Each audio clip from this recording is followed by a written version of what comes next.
Hey everybody, welcome to Lounge TV. I'm Tom. And I'm Joe. Because he just showed up again when I was trying to cook. Chillin and grillin, dude. Yes, it is. Anyway. I'm excited about being here. I bet you are. Raviolis. We're making ravioli today. Sorry, did I ruin a surprise? Now you might be thinking to yourself, Tom, what's with all the pasta? You just, it's like you made the chicken out or the crab alfredo last time, now you're making ravioli again. Delicious, by the way. I don't tell you how to live your life. Yeah. I like pasta. It's true. I was the guy who for years was called the mac and cheese guy. You think I'm not gonna like pasta with cheese? Come on. Yeah. It's pasta and cheese. He's gonna love it. And besides, most of this has to do with the sauce for it as opposed to the actual pasta itself. Or the cheese of it, which is still in the pasta. Delicious. Speaking of which, let's get into this. So, first off, what you're gonna need for ravioli is, I'm sure you can guess. Ravioli. Correct. Tom, should you not pick it up though in that thing? That only counts if there's somebody actually holding the camera. No, I just figured I'd say it for old I figured that's what you were saying it for. You're all gonna get on my nerves. Anyway. So we got spinach ravioli. I've had this type before. It's very, very good. You're just gonna want to follow the instructions to make that. We already got the water going for that. That's not boiling yet. I love ricotta cheese. It cooks pretty quick, so you really just kind of cook it, drain it, set it aside while you do the rest of the stuff. Because the sauce will be heated up again anyway, so you'll be able to put the cooked ravioli back into the sauce to heat it back up. Sounds delicious. Speaking of which, sauce time. We got some traditional Prego marinara. We're going right to left. This is we usually go left to right, but it's fine. I mean, for them it's left to right. Really? So it makes more sense for us to go from right to left. Yeah, but don't we always go left to right? That's because we've been doing it wrong every time, and I can never actually say it because of reasons. Tom, I'm here to make it easier for you, my friend. I was just curious. Now, you don't have to use this exact sauce. There's other types of sauce. You can get tomato and basil. You can get the meat sauce, the mushroom sauce. You have to get this brand. You can get ragu. Yeah. You can go down to Jimmy's Scabuglio's down on the corner of 5th. Scabuglio's got really good sauce if you've never had it. He jars it himself, and it always tastes great. You always want to go back for more. And if he says it's MSG, we'll never tell. Yeah, good old Jimmy. Anyway, so we're going to be doctoring up this sauce a little bit, because even though it's good, just as traditional marinara, we want to put a little bit more into it. So we got a green pepper. We're going to be dicing that up, putting that in here. You'll see that later. This is dry basil. We're not going to be using this. We're going to be using fresh basil, but this is just the easy way to just sort of show you this is what we're doing. We use the fresh stuff here. That we do, because we have it. And why not? We'll also be thinning it down a little bit with some heavy cream, because here's the thing. When I made this the first time, not only did I have less ravioli, I also didn't have much else to go with the sauce, so it was pretty much a whole, like a half a jar of sauce per serving. That's a lot of sauce. It is. A lot of sauce. That's a lot of sauce. That's a lot of sauce. But it gives you the heartburn or the acid reflux, and you don't want that. Cream cuts down a little bit, so that's good. Exactly. Your heartburn's not cool, man. No, it wasn't really that bad for me. But like other people I know could get it a lot worse, so I get it worse. So what else we got that we're going to be adding into the sauce? So where do we stop? With the heavy cream. Oh, good. Well, we have, obviously you guys know this, we have some salt and pepper. That's for the cooking the beef though, and the olive oil is all for cooking the beef, but the beef goes into the sauce. Yep, and because it's a bolognese. 93 and 7, I think it is. 93% lean, 7% fat, guys, and it's grass-fed, nature's reserve, fancy beef. Like he's got the good beef. I get like the 80-20. It's cheaper, and I get the ShopRite brand. Bowl in the basket. Fair enough. I mean, I just got that's beef high and I class. Wagyu beef here he's got. Is that Wagyu? No, it's not. But I was gonna say, because I saw where it said Wagyu beef on a different part of the store, and it was not there. I feel like you're pretty fancy, Tom. Last time I came here, you were making crab, and you got like the ultra. Well, because that's like a tradition for me that I'm trying to start setting up to do it now once you a got year. the Kobe beef. I don't think this is Kobe either. Kobe beef. He spent like $50 on his beef. I spent like 7. Anyway, that's everything, I think, and there's cheese. Lastly, we got Parmesan that's going to be going on the top of the pasta once that's all done and cooked. Yeah, you cheese it how you like it. Yep, so we got Parmesan. You can add whatever cheese is also good with it. You can get grated Parmesan. You can get grated Parmesan. You could just get a block of it, just drop it on top. You just slam dunk it. You can put American cheese on it if you really want to. Yeah, I don't know why you would. Nope, me neither. It's a free country. Yeah, it's America. I'm not going to tell you how to live your life. No, that's not what we're here for. We're here to have fun. Exactly. We're here to have fun, cook food, and actually get me some dinner.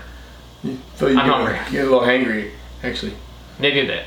A little bit. Anyway, let's get started on the beef because we're gonna want to cook that first while the water is getting to boiling. All right, let's get started on the beef, guys. We're gonna cook that first while the water gets boiling.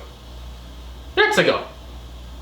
So first off, green pepper, dice it up, kind of like this. You don't have to. It can be larger chunks. I typically prefer larger chunks. That's my fault for not telling Joe because he cut it up. So I did a really good job at it, though. You did do a good job. You cut these up very nicely. Doesn't sound like it. No, I'm just kidding. I know. I hear what you're saying. He did tell me. He's like, my bad for not saying it. While he was busy grabbing this lovely smelling fresh basil. A cluster of basil leaves. It smells so good, guys. It's crazy. Yep. So I remember seeing online, Gordon Ramsay says there's a specific way that he does it, in which he actually takes the leaves, he rolls them up. You like Snoop Dogg or Willie Nelson over here? That's where he said he learned it from. Nah, that's funny. He said it was a technique that Snoop Dogg taught me. My good friend Snoop Dogg. Snoop Dogg. Yep. And then you just kind of cut the strips like this. I know my fingers are kind of in the way. I can't really solve that. With the great camera work here that I have going on, Tom. Plus your height. It smells so good, guys. The basil smell is so strong and delicious and so fresh. Yep. It's amazing. We cut the basil a little early, but that's just because we wanted to show exactly how we're cutting it. Because we're moving now. We have things moving, guys. Right. We have water boiling. Water's boiling and olive oil is on. Heating up. That's probably got a little bit, I think. So we can get the pasta in. 4 minutes, guys. Pasta, right? Is that what you said? For 4 minutes. What starts boiling again? Wow, I got you. So probably more like 5. Yeah, something like that. So then you just gotta. So if you guys can get like frozen pasta will work too, and follow the instructions on those bags. But if you can get this fresh kind of pasta, and I don't care what kind of pasta you're eating, whether it's spaghetti, anything. These fresh kind of pastas are so much better. Just like last time, I accidentally gave a handle. Whoa! How did you? That's awesome. Accidentally. Just because of how the bag is structured, because these two ends kind of like fold together. Tom, maybe it's supposed to do that. I don't think so, because it's hard to pour. Right, you're just carrying it from here to there. Yeah. I understand what you're saying. So. He's get rid of the handle, guys. No handle. Handle's gone. Bam! Oh, that's Emerald. Ride your bike with no handlebars. Anyway, so we got boiling water here. So. That basil smells so good. And it said now specifically for this ravioli, it says you're not supposed to separate the uncooked pasta if it sticks together. It'll do that by itself. Okay. So, just something to keep in mind. And we just want to. There, kind of stand back so don't splash yourself with boiling water because that's not a fun time. Boom, they're in the boiling water. Guys, we salt the water as always. Yep, makes it so that it boils a little bit faster because the boiling point of salted water is lower than just water on its own. You serious, Clark? I'm like 95% sure. I thought they did it for flavor. No, salted water boils faster. Did they do it for both? Could be. That's fascinating, Tom. Yep. So yeah, like I said, you want to wait for that to kind of. You can like get a fork and just kind of like push it around a little bit. Get them into the water. Yeah, because they're gonna float. I would eat one of those right now. To be honest with you, they look delicious. Just to kind of get them. Get them wet. You know. And make sure that they're all in the water. Spread out. Like see, if those two are like sticking together a little bit. It says not to try to separate them. They'll separate on their own. You'll do it yourself, guys. The bag says so. Yep. So that is all good. I'm just gonna set that fork aside for later. Now we're moving on to the sauce, right? Yep. Man, talking about smooth transitions, I'll tell you what, Tom. Alright, guys, you just want to spread the oil around a little bit. This is going to give it a little bit. We didn't put much in here. Because this is also going to get, it's 93% lean, but a little bit of fat. So there'll be a little bit of fat in there. We're going to leave that in there. We're not draining it. Yeah. When you get the cheap beef, you have to drain it. You don't have to drain this one. Right. And then we're going to add the beef, salt and pepper it, cook it up a little bit, and then we're going to add the peppers towards the end of the beef. Yes. We were going to add it in the middle, but because I cut it so small, and Tom, as I do as well, like a little texture when we eat, we're going to wait and let it go in a little bit later. So you don't get overcooked. Saute too much, and yeah. Oh, okay, so that's boiling, so we can get that. The 4 minute mark is being set. Yep. The beef is being placed into the pan, eventually. Into the pan. I could have done a better job cutting it open. In hindsight, the beef's not coming out easily. Oh, dude, that's some good looking beef, bro. It is the beef. It is very good looking beef. I'll wash my hands so I don't want to waste the beef. Yep, I will get a spatula. Well, it's a spoon, but it's a very trusty spoon that we've used for a while. Unfortunately, I've only got the one hand. This is kind of like right there. I'm sorry. I was expecting the beef to fall out a little bit differently because I get cheap beef and you guys get the good stuff. Oops, so this is. So you see how good this looks. Yeah, I can't really. I have no control. Here's spoon. So, yeah, it's typical beef, guys. We're just gonna break it up. Look how red. Look at that, the deep red. Oh yeah. Tom, I mean, good.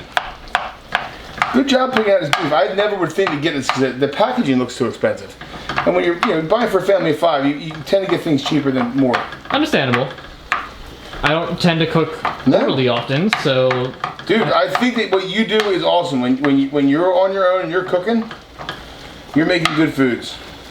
Yep. And I like it. So. Spend no expense. Yeah. So we'll do a little bit. This is pepper. Yep. A little pepper. A little pepper. A little salt should be right there. A little bit of salt. All right. And again, you can always add more salt later. Turn it up a little bit because it's cooking a little slow. Guys, once this gets mainly cooked, we'll go the majority of the way. Then we'll come back and we'll add in the peppers and the basil. Right at the same time? Well, no, the basil goes in after the sauce. But gotcha. And you like it as sauce? After the sauce. Tom, you like it as sauce? I do like the sauce. Hey, he likes it as sauce, guys. I'm making the sauce. If I didn't like the sauce, he's making the sauce. He likes it as sauce. Sorry, dude. You should be. We're adding the peppers. And we are. The meat is almost done cooking. Yeah, it's there's still a little bit pink left. A little bit. You want to get that all brown. But it's going to be in, well, even if you didn't know, it's not going to hurt you. It's not like it's chicken.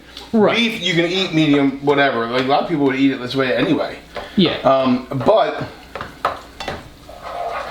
we're just going to get it cooked through. Yeah, right. It's not going to, it's beef. It's not going to do anything bad. It's all chopped up. Yep, so get that green pepper all around. You can doctor it up with other things such as, diced onions, diced mushrooms. I'm adding a little bit more salt because it doesn't need a little bit more. Fair enough. Oh, that'd be good. Tom, diced mushrooms would be delicious in this. It would be. However, I have some slight dietary restrictions. And no, I know. I'm just saying it's a great idea. I'm explaining it for the benefit of the camera. Oh, gotcha. My bad. I'm sorry. So I've opted not to do that because otherwise I would need to waste an entire onion and we don't have any, pearl onions. Oh, because you can only have so much onion because it upsets your stomach. Yeah. So that makes Same with mushrooms. I could, if I had thought about it, I would have gotten, small amounts of them. And then we could have had a little bit of it. Up too? Too much of them, yeah. Wow, that really stinks, man. It's gotta be hard dealing with that. It is, yeah. So just as a quick aside, we got the ravioli all drained. You can see there's some spinach leaves just kind of drifting around. I guess one of the raviolis must have slightly popped, because I don't know how else the spinach got out. Well, but yeah. it's not like it's dangerous or anything. It was in the boiling water. It cooked. It was probably already cooked when it was put into the ravioli to begin with. I'd eat it raw. You know what I mean? I think it's just for cottage cheese and spinach, right? Yeah, but it's been cooked. It's fine. So the nice thing about this beef, the 93%, you can see how little fat there is. It's not like it's. If you had 80%, you could done this, and it would all went all over there. It'd be just covered in grease. Yep, and then you would have almost to like drain bacon. it. Yeah, almost like bacon. Yep. So if you do get beef like that, then you would need to get some paper towels out, put on a paper plate like the one over there. Yeah, or you and just could put the beef on top of it, drain it, and at that point you would add in the right, the peppers, and then you can even probably leave a little bit of the fat in there just to use that to cook the green peppers. Flavor. Or whatever else you might decide to. What they do a lot with beef, they'll put a paper towel. They'll move everything over here and put a paper towel on the side, and then let the oil go over here, and the paper towel just sucks up. You just throw a paper towel away. Yep. Saves you from having to drain it. But I mean, the same sort of deal. Just probably less paper towels. Yeah, that and less work because you don't have to, and paper plates. Yep.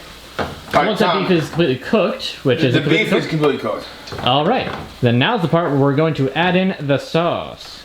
Tom, we're adding the sauce now. Yep. And we'll actually be right back to add the sauce.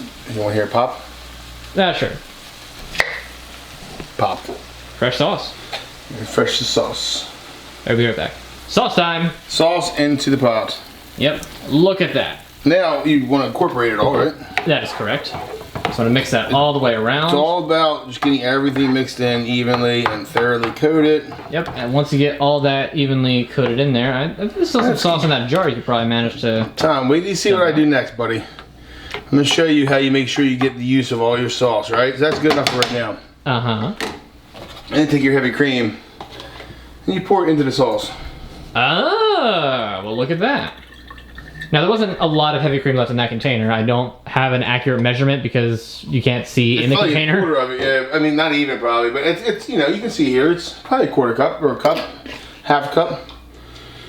And what you were doing, we're not just trying to shake it up. We don't want a milkshake here. We just want to get the majority of sauce mixed in, and then look.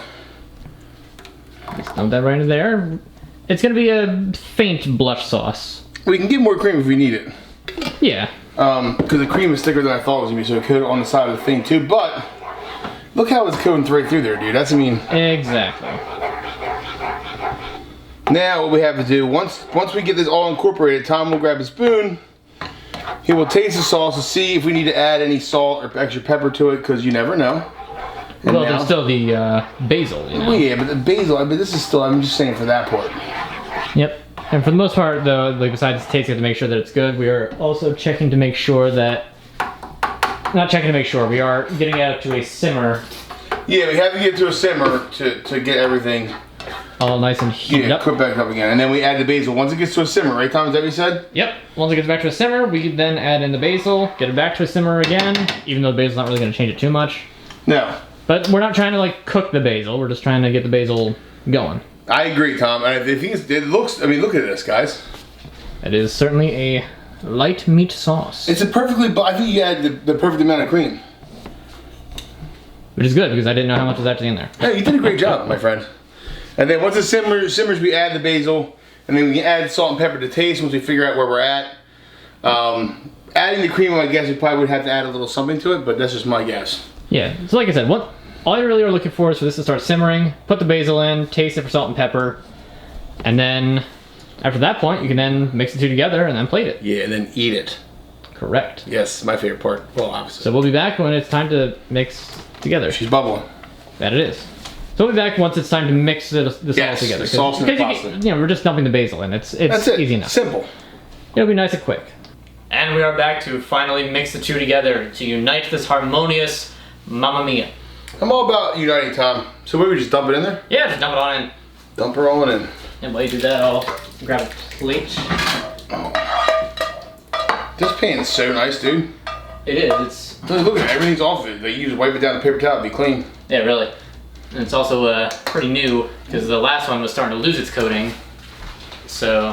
Tom, that's really good. So we got plates. We got some Parmesan that we're gonna be putting onto this once we incorporate the sauce with the pasta. Yeah. Guys, I mean, you want to kind of be tender with it because you don't want to accidentally rupture the ravioli. It wouldn't be like the end of the world if you did, but you also kind of want to. Love me tender, guys. What? Love me, it's a song. Love me tender, love me true, never let me go. Alright, now with that. And I made it uncomfortable. Yeah, you did. Well, that's what I'm good for. Boy, are you right. Just gonna put a stack of raviolis up on top of that. Stack her up. Look at that. Now all you just need is a little bit of Parmesan.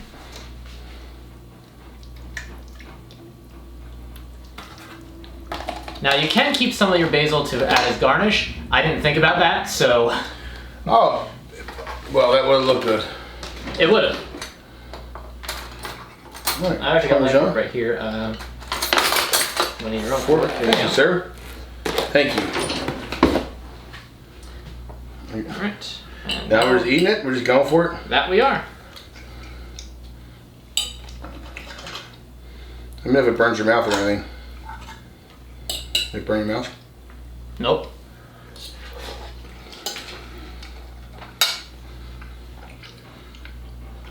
Guys, my goodness, this is amazing. It is absolutely amazing. I would 100% recommend doctoring up your own sauce. Get yourself some spinach ravioli. Or Spanish ravioli. Who knows? Yeah, Maybe there's a Spanish ravioli out there. Good in there, or I think any kind of ravioli would be good with this sauce. And I mean, that's phenomenal, dude. I'm so gonna take my way. I mean, in a way, it's like it's pasta, cheese, and sauce. How can you go wrong? But on the other hand, it's so good. Oh my gosh! I 100% recommend trying this at any point. Really, it's a very easy meal. It's like. Now you don't have to like splurge for like the more expensive meats. You can get like cheaper ones, cheaper ravioli. Like however you want to do it. But if you do it like this, mix it all together like this, it's so good. Like this is like the effort-wise, it's like a step up from like basic level college cooking. It's not like, we're not making a sauce from absolute scratch. No. We're not making like a ravioli from scratch. But it's a good enough, like, you get the stuff, you put it together, and it's just so good, and there's so much of it, you can keep it for leftovers for several days. And to be honest with you, the longer it sits in the fridge with the sauce on it, the better it gets, in my Pretty opinion. much. But this is so I had the great time with the peppers, because the texture of the peppers, I like it. I like a little bit of crunch. I like texture when I eat. Like I put potato chips on my sandwiches. I'm a weird kind of guy. Understandable. But you can taste the basil. Mm-hmm. It would be delicious if you just had the pasta and the sauce, but you did a great job doctoring up. Like your recipe was fantastic. Absolutely, and like I said, I would recommend it absolutely to anybody who would have pasta like this. And if you're on the fence about like some type of pasta like this, then hey, you want to make a special dinner for somebody? This could be it. Could be. And maybe you might want to go for like a lobster ravioli instead. Make it a little like extra fancy. But that's a little crab that's up in to there you. instead of beef. All of a sudden. There's so many ways you can customize this to make it entirely your own. This is the way that I did it, and honestly, this is the first time that I made it exactly like this, and I would do it again. Yeah, Tom, absolutely do it again. Where's the garlic bread? Garlic is another thing that I can't really have. Where's the bread?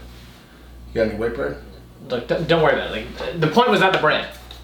You're right, but you can have garlic bread, and it's the sop of the sauce. It would be even more fantastic. So, guys, like I said, recommend this. Give it a try. Till next time. Grab yourselves some gold to drink, breathe and relax. We'll meet you at the lounge.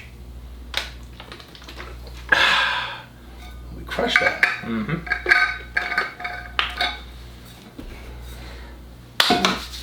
All right, so, where are you leaving?